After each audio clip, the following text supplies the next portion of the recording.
Firman-Mu Tuhan, berita bagi kakiku, sabda yang hidup, terang bagi jalanku.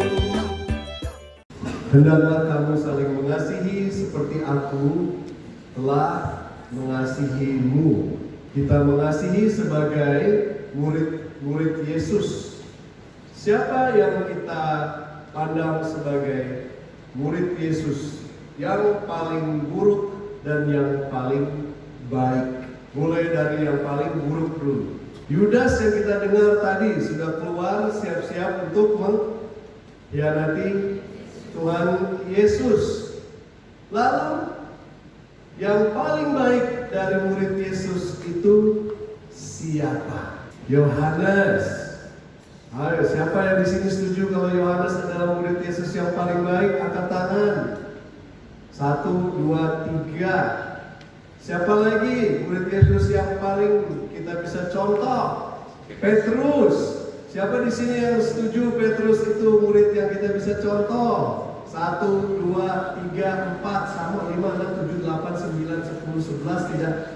Oke, Petrus. Ada lagi murid Yesus? Ada kandidat lain? Yakobus. Yakobus. Kita kurang tahu banyak tentang Yakobus ya. Ada lagi murid Yesus yang lain? Simon. Ada yang bilang Maria di belakang sana. Maria lah yang mana? Maria Magdalena atau Maria ibunya Yesus? Oke, siapa yang di sini bilang Maria Magdalena? 1. Yang Maria ibunya Yesus. Hanya 2 saja. Maria itu muridnya Tuhan Yesus atau bukan? Iya. Ya.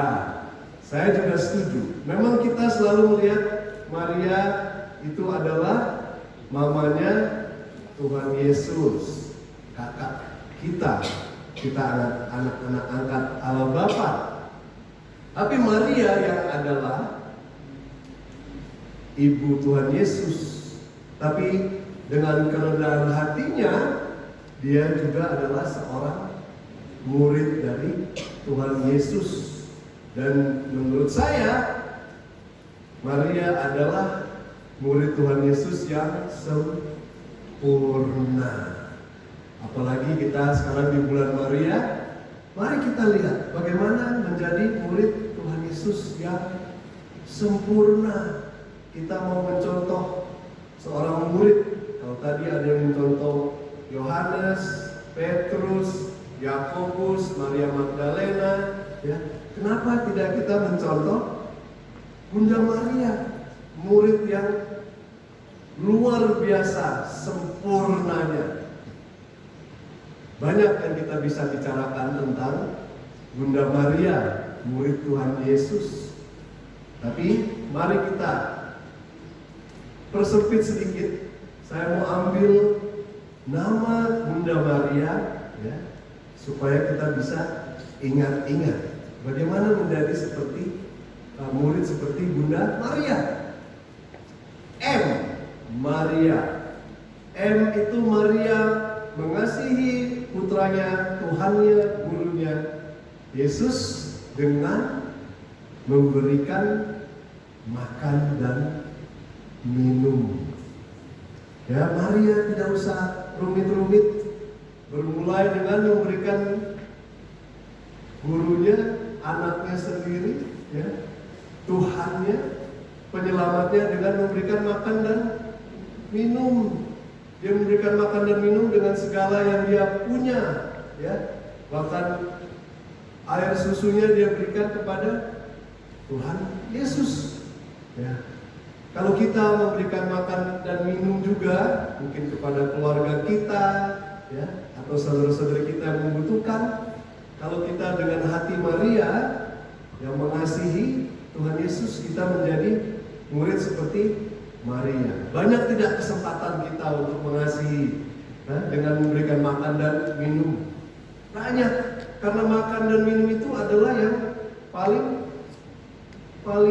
basic, paling sederhana dari kehidupan kita dan selalu kita lakukan. Ya. Makan 3 kali sehari, berarti kita bisa 3 kali sehari mencintai ya sesama seperti Tuhan Yesus mencintai, seperti Bunda Maria mencintai anaknya ya dan gurunya. Makan dan minum. Yang kedua, ini Maria ya, tidak hanya memberikan makan dan minum, tapi dia mengasuh Tuhan Yesus. Dia mengasuh dan dia juga mengajar. Dari sini banyak kita yang sebagai pengajar ya, kita mau mengajar ya, murid-murid kita seperti Maria mengajar. Dia mengajar gurunya sendiri saat dia masih bertumbuh. Mungkin ya anak-anak didik kita sekarang masih kecil-kecil seperti Tuhan Yesus. Maria melihat anaknya ini masih kecil, masih belum tahu apa-apa, masih diajar. Mungkin anak-anak didik kita ya yang kita didik bisa menjadi orang yang besar seperti Tuhan Yesus menjadi begitu besar. Mungkin menjadi menteri kesehatan, kenapa tidak? Ya, kita harus punya pandangan seperti Maria, memandang jauh ke depan. Yang saya ajar, yang saya asuh ya, akan menjadi besar, lebih besar daripada saya sendiri ya. Maria juga mengasihi Tuhan Yesus dengan apa lagi? Dengan air matanya. Dia mengasihi Tuhan Yesus dengan air matanya. Ya, kapan dia mulai dengan air matanya mengasihi Tuhan Yesus? Saat dia kesakitan mengandung, saat dia melahirkan, ya. Saat melahirkan kita bisa bayangkan ya, Maria dengan air mata yang sakit, tapi juga dengan air mata sukacita saat sang bayi lahir. Ya, air mata bukan hanya air mata kesedihan saja kita berdoa kepada Tuhan, tapi air mata sukacita kita juga kita persembahkan untuk Tuhan seperti Bunda Maria. Dikatakan tadi ya bahwa murid Yohanes ya di kitab Wahyu bahwa dia melihat dunia yang baru di mana tidak lagi ada air mata. Ya dikatakan juga di situ, lihatlah aku menjadikan segalanya baru. Kalau kita ingat nonton film ya The Passion of Christ, saat terakhir Bunda Maria bertemu Tuhan Yesus di kayu salib, ya di situ Tuhan Yesus mengatakan, lihatlah aku menjadikan segalanya baru. Ya, tidak ada dalam Alkitab, tapi ini hanya bayangan daripada ya sutradaranya saja. Tapi itu kita bisa melihat ya, air mata Maria dirubah menjadi air mata di dunia Yerusalem yang baru. Maria sendiri, murid yang sempurna itu adalah juga kota Allah, ya, yang baru, Yerusalem yang baru. Di situ kita melihat bagaimana dia diubah dan menjadi murid di mana sungguh kerajaan Allah itu ya dimuliakan. Ya. Maria mengasihi dengan air matanya, dia mengasuh dan mengajar Tuhan Yesus juga sehingga menjadi begitu besar. Ya. Begitu besar kontribusi Maria mengasihi anaknya. Lalu M, makan minum. A, mengajar, mengasuh dan memberikan air matanya. R, ya. Tadi saya pikir kalau dengan fakultas kesehatan R ini Maria merawat, bagus juga ya, merawat ya, merawat. Tapi tidak hanya merawat saja, ya. Kalau Tuhan Yesus jatuh, terluka, saya ingat kemarin belum lama saya jatuh, bukan jatuh, tapi terluka, ya. Ada yang tanya, ini sekarang sudah cabut, baru tadi pagi saya cabut ini. Saya bukan jatuh, tapi saya dicium, saya bilang. Dicium apa Pak?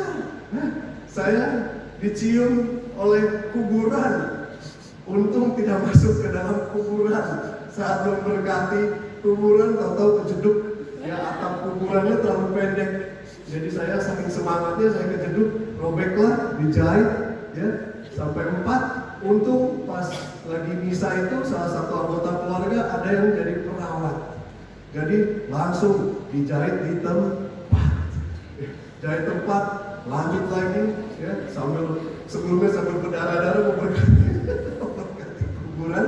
Tapi saya juga dirawat, mereka pasti saya bayangkan ini saya merawat Tuhan Yesus. Aduh, pakai awan bedah, ini semua pokoknya. Tapi kembali lagi, ya Maria tidak hanya merawat, tetapi Maria mencintai Tuhan Yesus dengan ya makanya di tengah, karena intinya ini Maria mencintai Tuhan Yesus dengan Roh Kudus. Maria itu murid yang penuh dengan Roh Kudus. Kapan Maria mulai? Kita tahu dipenuhi oleh Roh Kudus. Saat malaikat Gabriel datang memberikan kabar baik, lalu Maria bertanya, bagaimana ini mungkin terjadi? Bagaimana mungkin ini terjadi? Lalu dia katakan, Roh Kudus akan turun padamu, dan engkau akan mengandung dari Roh Kudus, dan kuasa Allah yang sungguh tinggi akan turun kepadamu, sehingga anakmu akan menjadi anak Allah. Sebelum dia mengandung Tuhan Yesus di rahimnya, dia sudah mengandung Roh Kudus di dalam hatinya. Saat dia katakan, ya terjadilah padaku menurut perkataanmu. Dia mengasihi Tuhan Yesus dengan Roh Kudus. Sepanjang hidupnya dipenuhi oleh Roh Kudus, sampai yang sekarang kita nantikan dalam beberapa 2 minggu lagi, 3 minggu lagi kita nantikan sampai di Pentakosta. Kita tahu bahwa seluruh murid Tuhan Yesus berkumpul di situ bersama Bunda Maria, dan Roh Kudus turun luar biasa di situ, mengubah seluruh murid-murid yang masih takut-takut, menjadi murid-murid yang berani. Tapi Maria sudah berani dari awal, sudah berani, saya berani mengandung Tuhan Yesus, saya berani maju terus. Maria penuh dengan Roh Kudus, mengasihi Tuhan Yesus dengan Roh Kudus, bukan dengan kekuatan dia sendiri. Maria mencintai sesama, mencintai seluruh muridnya pun. Kembali lagi, dia tidak hanya mengajar Tuhan Yesus saja, tapi murid-murid juga belajar dari Bunda Maria. Bagaimana mereka bisa tahu, bisa menulis cerita kitab suci itu kalau tidak tanya dengan Bunda Maria, dan Bunda Maria mengajarkan.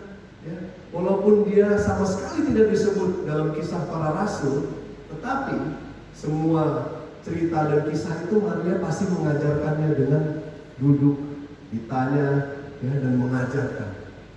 Roh Kudus memberikan makan, minum, mengasuh, mengajar, dan mencintai dengan air mata duka dan sukacita, dan sekarang mencintai dengan Roh Kudus. Lalu I-nya apa?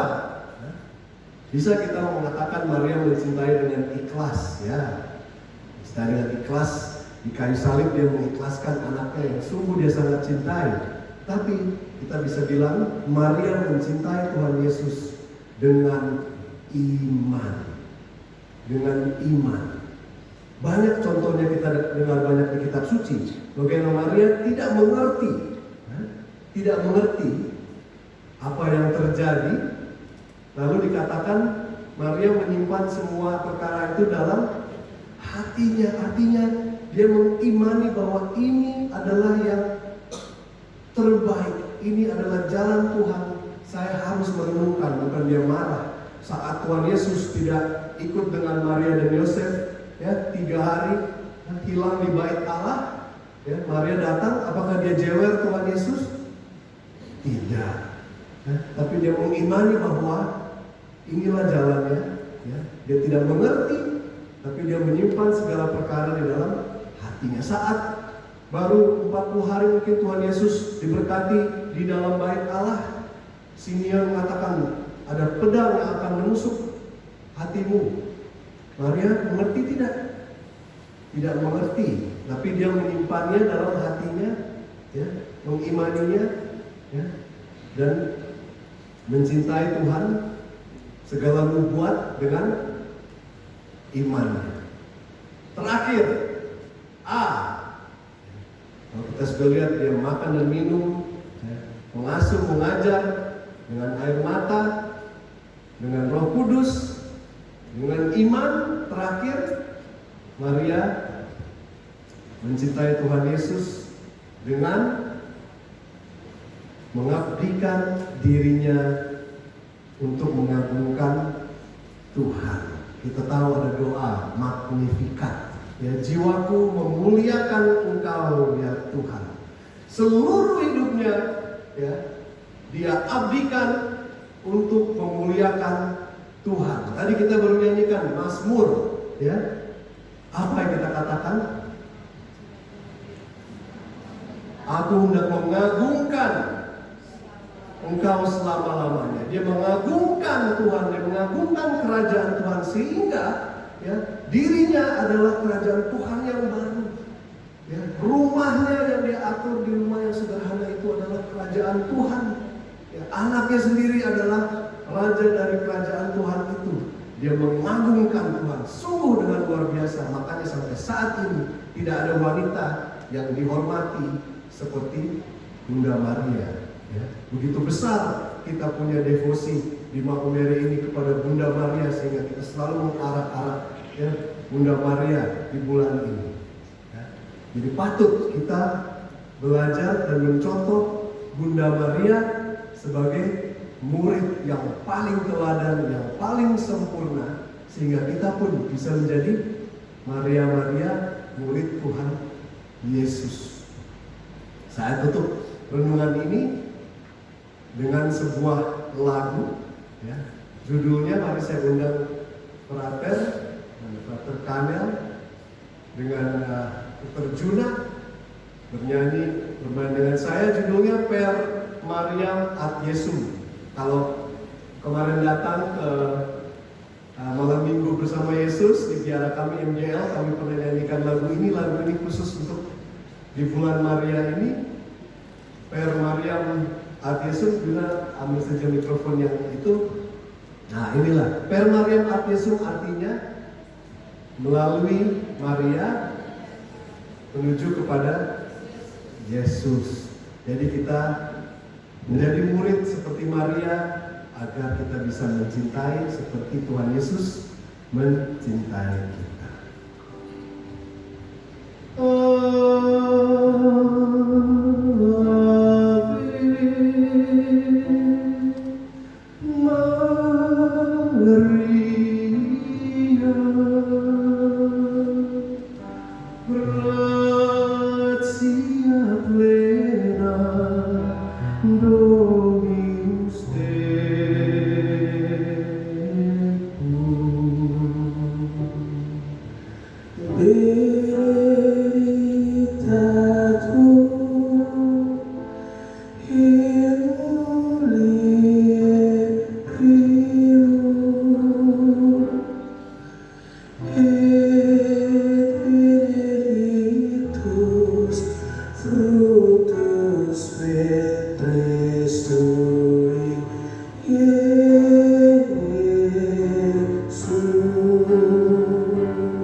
Maria, penuh rahmat, Tuhan sertamu. Terpujilah engkau di antara wanita, dan terpujilah buah tubuhmu Yesus. Santa Maria, Bunda Allah, doakanlah kami yang berdosa ini, sekarang dan waktu